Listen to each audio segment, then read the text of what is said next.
Welcome into the OKPreps Verbal Commit. I am Michael Knight sitting down with Bixby Spartan Brennan Presley. You see the Oklahoma State helmet here. He is committed to the OSU Cowboys, committed in July to play his college football with the Cowboys. And we're going to talk about that, of course. But Brennan, before we get to that, let's talk about your high school career, man, because you've had a lot of success and it came pretty early on.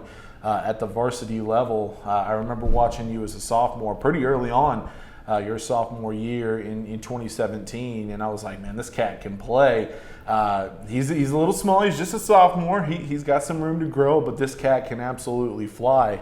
Talk about your experience being a younger guy playing on a team with a Kobe Tillman and some of these older guys who have been there and done that. That experience was, it probably helped me the most out of, all my years, just being with them, them just, teaching me things, teaching how to handle, because that season we had lost, 3 games in a row.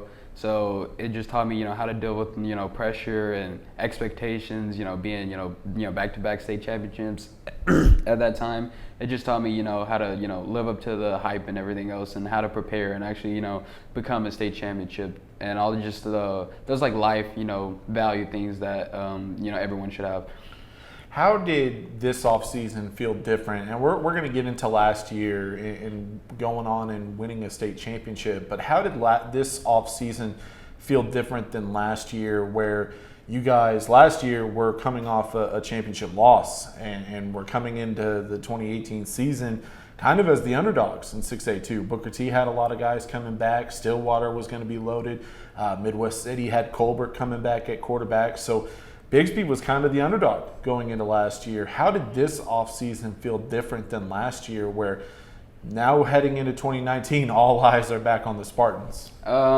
It's been different since because we've lost a bunch of people. So it's not a thing of, can we do it again? It's a thing of, can the right guys step up again, and can we work hard enough? Because I think we have a great group this year. I think the only thing that we're probably missing with some guys is experience. But I think, after the first couple of games this year, people settle down and everything else, I think we'll be better. But I think, just this offseason has been, I think I'm not, trying to get back to that point, but trying to remain dominant as we have been over the past couple of years.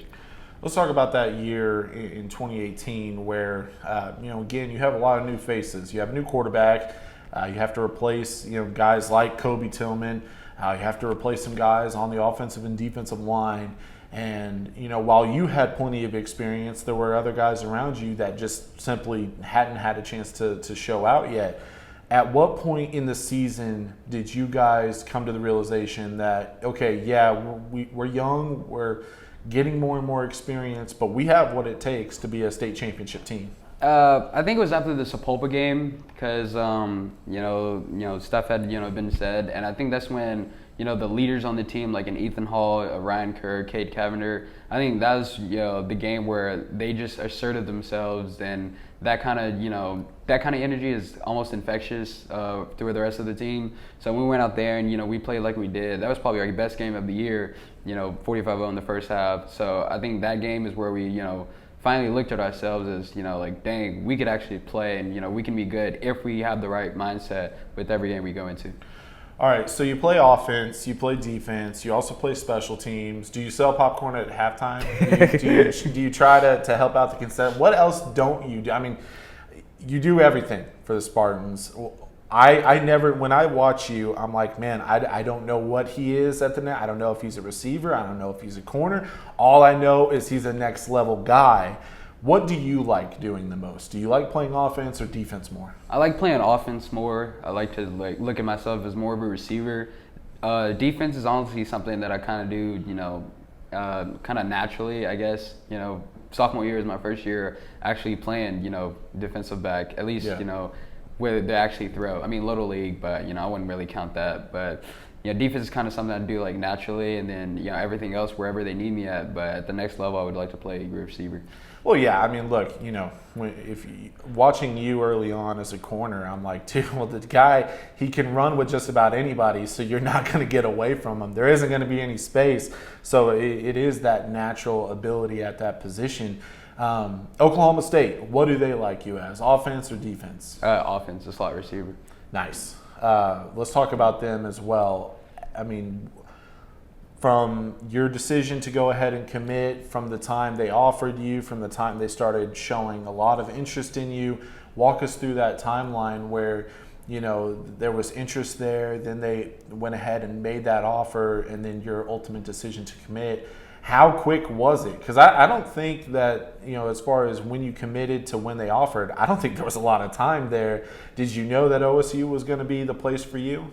I always wanted to go there, but, you know, as, you know, time comes, you know, they slowly stopped talking to me a little bit. So I kind of, you know, I wasn't going to stay focused on one school, just try to, you know, like expand my horizons. So like go to different camps and stuff like that. But like, you know, when they offered me, it was kind of like, you know, dream come true. So I just, you know, talked to my family and then, you know, talked to them, and, you know, it was, you know, not far away from home. So I just knew it was the right fit. So let's talk about the 7-on-7 deal. If you haven't already, which look, I don't know how many views it has now, but it's look, if you're watching this and you haven't seen the dudes catch, I don't know what you're doing because you're missing out. The catch that you made at the 7-on-7 tournament in Springdale in Northwest Arkansas, I mean, obviously it was a huge catch, great athletic ability.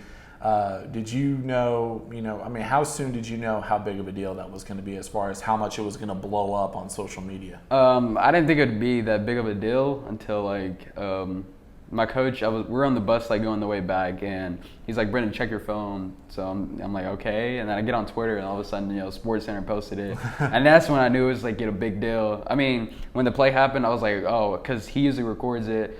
And I'm like, oh, I hope you got that on, you know, camera, because that's, you know, that's just a nice catch. I would just like to have it. Right. But, you know, when SportsCenter, you know, ESPN got, you know, a hold of him, I was like, dang, this is actually really good. What was the fallout from that? Because I mean, I think that's, you know, I'm sure you grew up watching SportsCenter or watching highlights or whatever. That has to be, you know, not necessarily something that you chase after or something that you attain or want to attain, but it's a huge deal. It's a big deal for something like that to happen. What was the fallout? I mean, did you have, you know, relatives calling you, texting you, saying, I can't believe I saw you on social media"? No, I mean, that wasn't the fault. I mean, honestly, the fallout was having to come back the next day and like trying to top it or do something else, because we had gone undefeated that first day, right, and I'd been on SportsCenter, so I'm like, this is the best day ever. And then I get home and I'm like, I have to go back and do all that again. Get on SportsCenter a second time. That's right.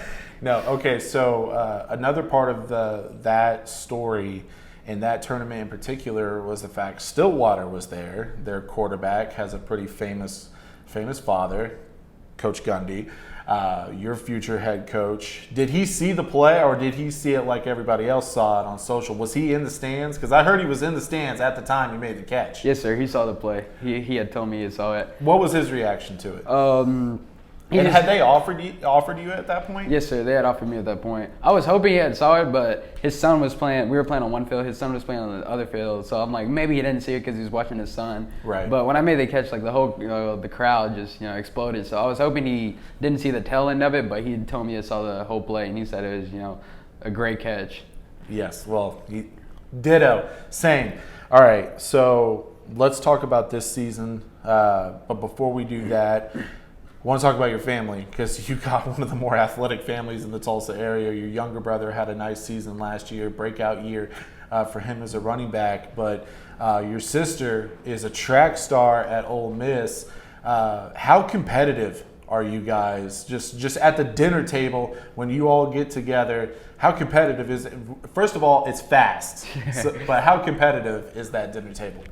It's honestly very competitive, because we always like to, say, oh, I'm better at this, I'm better at that. Not in like a hateful, spiteful way, but it's just a, competitive way. So every time someone does something, we're always trying to top it or something like that. I got on SportsCenter, and then my sister, she had the Pan American Games the next week. Well, she was like, well, I'm going to get on SportsCenter because I'm going to break the record, or, something like that. So it's just like, it's almost like a kind of drive that we have against each other, that, the better someone else does, we want to top that. Not as like, oh, I'm better than you, but like, I'm pushing myself, so hopefully it pushes you to do better. No, yeah, look, absolutely. I've just watching I saw you with your mom a couple of weeks ago when you were on Oklahoma Sports Scene, and just seeing that interaction, it's easy to tell that there is that competitive nature there, but there's also a lot of love, without a doubt. Let's talk about this season now. 2019, clean slate, Bixby going after another championship. In your mind, what has to happen for the Spartans to win another gold ball? I just think we have to play as brothers. Like last year, it was probably not the most talented team we've ever had, but we played together. We love playing together, and we play with kind of an edge. And I think this year, with we have 3 returning starters on defense, and probably I think 3 or 4 on offense. I think it'll be a experience thing first with playing and getting used to each other. But I think after that, as long as we play with effort and commitment to each other, I think everything that we want is ahead of us. Now, okay, so if I put the number at 4 different ways that you're going to score a touchdown this year, whether it's throwing the ball, running, catching, fumble return, interception, there's a lot of ways you can score, kick return, punt return. If I put the number at 4, are you going over or under? How many different ways are you going to score this year? 6. 6. What's the only one you're not going to do? I don't think I'll get okay, no, I take the bet. I think maybe I'll get a kickoff return because I only had like 4 kicked to me last year, right? And I had 1. So if I get some kickoff returns, hopefully I'll take 1 back, but probably kick, hopefully punt, rushing, passing, receiving, and I've actually never had a pick 6. Never. Look, there is an easy explanation for that. Dudes don't throw at you. Well, when they do, it's usually like long balls, so it's kind of like a mini punt return, but hopefully an interception. I think the only fumble recovery, scoop 6 is probably the only one I want to get. Try to sell some programs or do a little bit more. Play in the band at halftime. Try to do a little. You're not doing enough for Bixby right now. Try to do a little. I'm joking. Coach Montgomery, he's not going to play in the band. I got you.